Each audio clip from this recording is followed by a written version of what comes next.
Fala aí galera, sejam muito bem-vindos ao canal, meu nome é Evandro Lenin e hoje galera, a gente vai falar sobre um assunto que todo mundo tá falando. Se todo mundo tá falando e tá em alta, eu sou obrigado a falar também.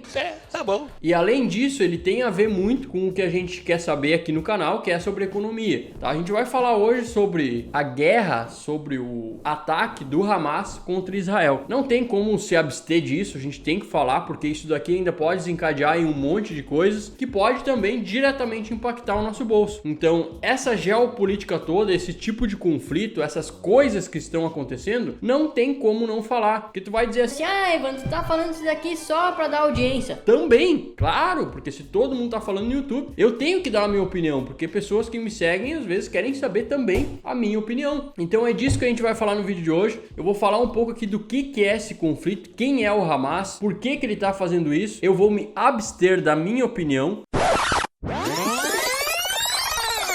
Eu tenho que dar a minha opinião, porque pessoas que me seguem às vezes querem saber também a minha opinião.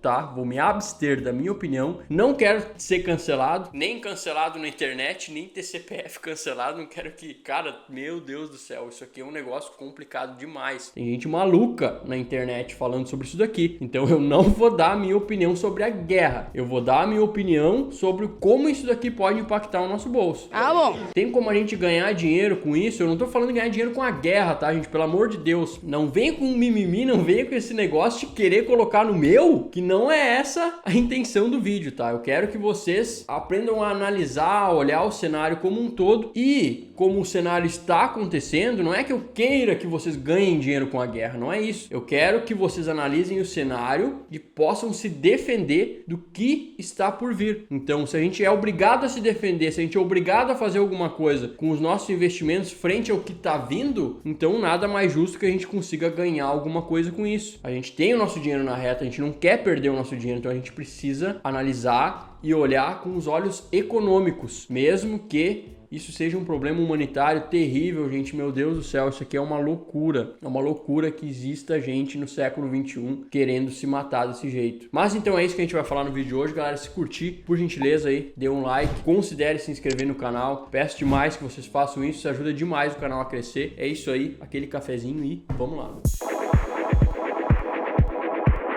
Então, galera, para começo de conversa, a gente tem que entender o que é o Hamas, o que ele faz e onde ele se situa. Então, galera, o Hamas, ele é um governo, a gente muito tempo ouve isso daqui, aqueles conflitos lá em Israel, muitos cristãos aqui relacionam isso porque Israel está sempre em conflito, porque é a terra prometida, isso daqui é uma coisa que é bíblico e tudo mais, mas fato é que sempre existiu esse conflito de territórios aqui, essa guerra por disputa de território que existe desde os tempos bíblicos em torno de Israel. O que acontece é que o Hamas, ele é um governo que fica na faixa de Gaza. A faixa de Gaza, galera, eu peguei um mapa aqui, ó, que nos mostra exatamente esse vermelhinho aqui é a faixa de Gaza e isso daqui é Israel. O que a gente tem que entender primeiramente é que faixa de Gaza é o território que o Hamas se encontra. O Hamas é um governo eleito democraticamente, inclusive, pelo povo que se situa ali na faixa de Gaza. É um território pequeno, altamente povoado, então tem uma densidade demográfica muito grande e é um povo muito pobre. Então, esse Hamas, ele conseguiu se eleger lá dentro e esse governo, ele conseguiu se eleger democraticamente porque dentro de uma população muito pobre, é muito fácil um governo ajudar, mesmo que pouco, e conseguir se eleger. E esse Hamas, esse governo, eles doutrinam já há muito tempo o povo lá de dentro da Palestina, da faixa de Gaza, a odiarem Israel.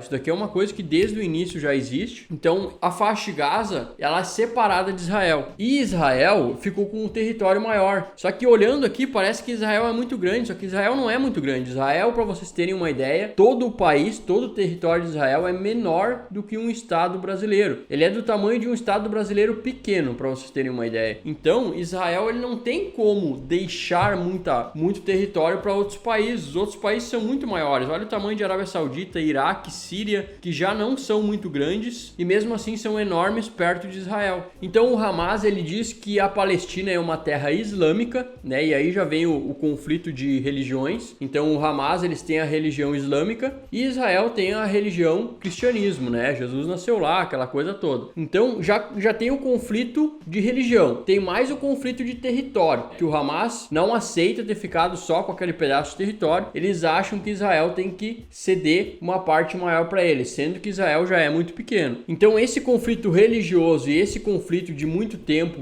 por território acaba desencadeando em vários ataques. E o Hamas não é de hoje que ataca Israel, não é de hoje, é de muito tempo. Israel é bombardeado todo dia. Só que esse ataque, em especial, ele foi maior do que o maior ataque que já aconteceu. Em 1973, no feriado de Yom Kippur, foi o maior ataque a Israel. E nesse maior ataque não foi tão grande quanto agora frente à população proporcional. Então naquela época morreu menos gente proporcionalmente à população que existia naquela época do que agora. Então por isso foi o maior ataque. Ataques acontecem todos os dias, mas o ataque dessa vez foi muito forte. Eles lançaram muitos mísseis ao mesmo tempo, a ponto de a defesa de Israel, os antimísseis lá, não conseguirem bloquear todos. Então não conseguiu bloquear todos os mísseis. Alguns mísseis escaparam e entraram em Israel. Sendo que, ao mesmo tempo, eles tiveram algumas entradas aéreas ali de soldados que vieram de paraglider, de caralho a 4. Os caras entraram e começaram a metralhar um monte de gente numa rave, tá? Então eles mataram muita gente pelo golpe aéreo e também pelos mísseis. Foi uma loucura, uma loucura. E daí vocês podem me questionar, mas o Hamas não é pobre, o Hamas não tem uma alta população onde a pobreza lá impera. Como eles conseguiram esses mísseis? Como eles conseguiram atacar Israel? Porque Israel não é um país tão pobre. Israel tem inclusive um bom exército, tem inclusive uma boa tecnologia, tem um poderio militar bem interessante. Como o Hamas, ali naquela faixinha de Gaza, conseguiu fazer todo esse estrago? Aí é que vem uma treta, galera. O Hamas, ele é financiado pelo Irã. Então o Irã, ele tá fabricando aí, inclusive bombas atômicas, e já se tem um boato que o Irã tá terminando 2 bombas atômicas. Então os caras investem muito em poderio militar e eles também têm um ódio muito forte de Israel. Então eles estão patrocinando o Hamas para atacar Israel. Então a gente tem uma espécie de guerra fria aí. E por que isso tudo aconteceu? Pelos dados que a gente tem, Israel estava chegando muito perto de um acordo que não agradou o Irã, um acordo com a Arábia Saudita. Então isso ia fortalecer mais ainda Israel. Então esse crescimento de Israel não é bom para o Irã, não é bom para quem não gosta do país. Então eles pensaram, vamos atacar agora, aproveitar enquanto o Israel ainda não está tão fortalecido, porque o Israel está crescendo. Israel cada dia vai ficar mais distante da gente conseguir tomar. Então esse crescimento estratégico de Israel é o que eles estão querendo parar. Então esse patrocínio de outros países é que faz essa guerra fria. Só que aí, entre esses países, a gente ainda não viu países que de fato são potências, né? A gente não citou ainda Estados Unidos, a gente ainda não citou Rússia, mas aí é que vem o problema que começa a causar um problema maior. Israel, claro, gente, é uma pena, é um problema, muitas pessoas morrendo, ninguém gosta de ver isso daqui, só que isso aí quase, olha, isso já acontece há muito tempo em Israel, só que agora foi meio que a gota d'água. Os Estados Unidos começou a mandar porta-aviões com caças para Israel, porque os Estados Unidos, ele é um parceiro muito forte de Israel. E do outro lado, a gente tem a Rússia, que é um parceiro do Irã.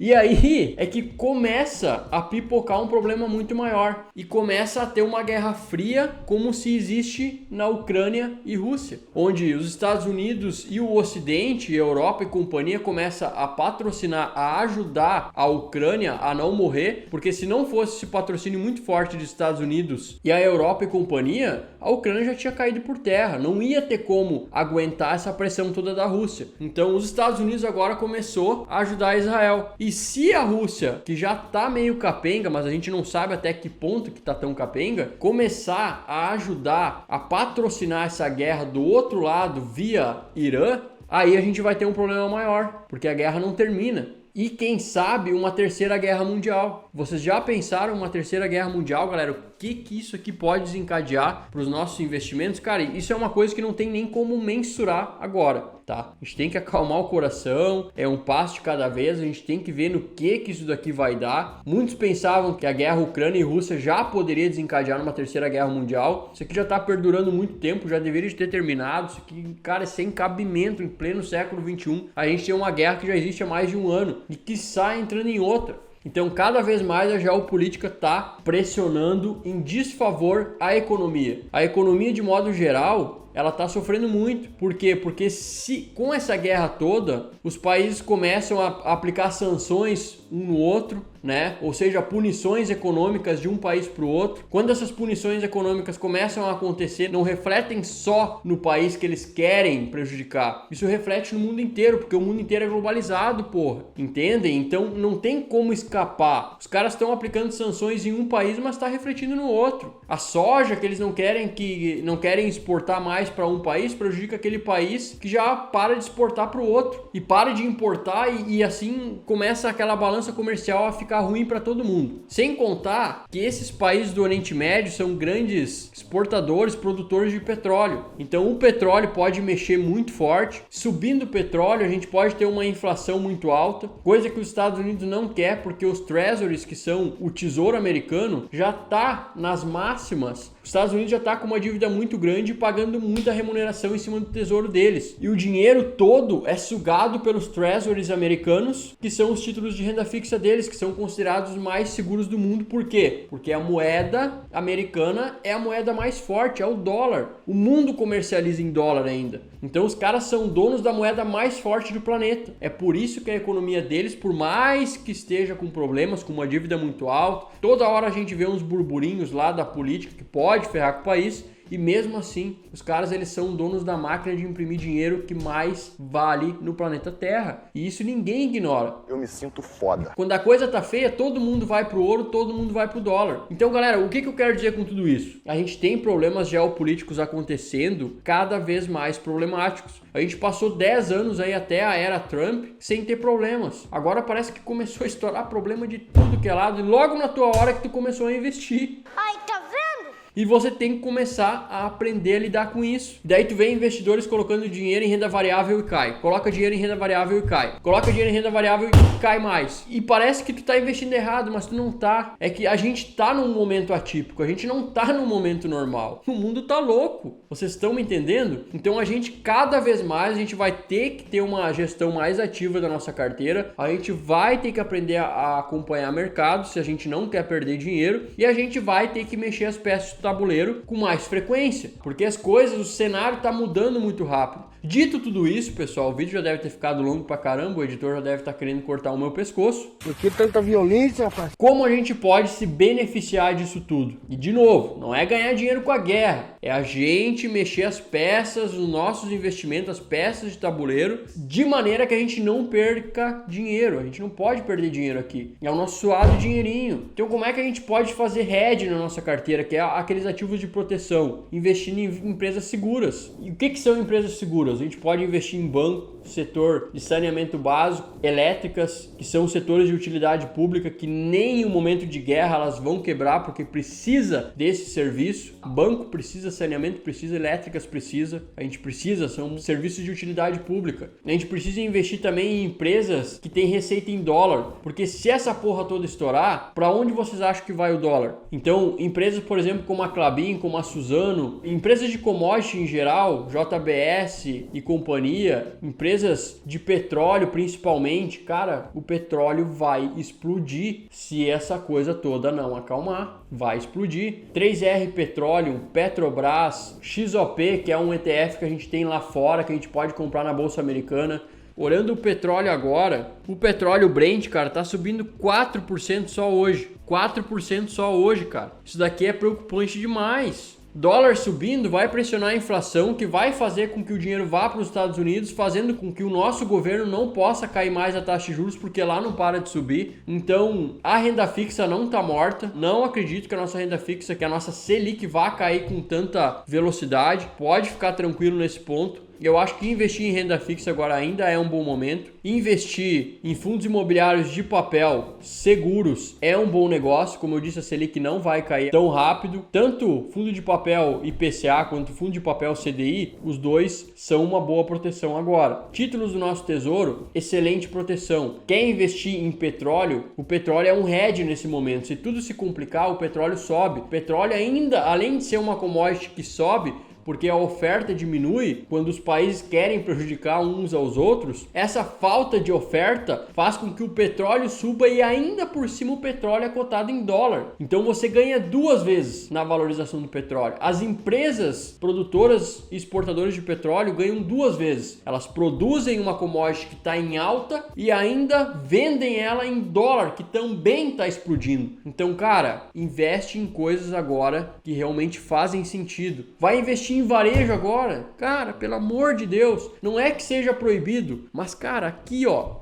pouca coisa. A gente não vê um horizonte melhor para varejo. A gente não vê, porque a gente tinha uma Selic que era para despencar, agora a gente vê esse cenário macro todo ferrado, Estados Unidos subindo juro, inflação batendo na porta, não vai cair Selic desse jeito. Vai ter uma queda duas, quiçá não voltar a subir. Então, galera, esse vídeo aqui foi mais porque eu tô preocupado. Tô preocupado mesmo, não vou deixar de investir de forma nenhuma. Investimento em empresas é o melhor negócio. São ativos reais. O mundo precisa das empresas. As empresas prestam serviços. As empresas, elas geram impostos. Não existe um governo sem empresas. Não existe. Então eu acho que a melhor forma da gente ganhar dinheiro, da gente se proteger, é investindo em empresas, tá? Sejam elas americanas, sejam brasileiras, só que empresas boas. Empresas que vão passar pela crise. Então, cara, se tu chegou até o final desse vídeo, eu acho que alguma coisa com certeza tu aprendeu. Eu não sou professor de história, tá? Eu não sou um especialista no assunto. A minha área é geografia, eu sou formado, mas eu já não exerço há muito tempo, então isso daqui é um fato histórico que já existe há muito tempo. Tem muita coisa para esmiuçar desse assunto, mas não é isso que importa de fato pra gente. A gente não precisa saber toda a história do Hamas com a Palestina, com Israel e ali toda essa coisa.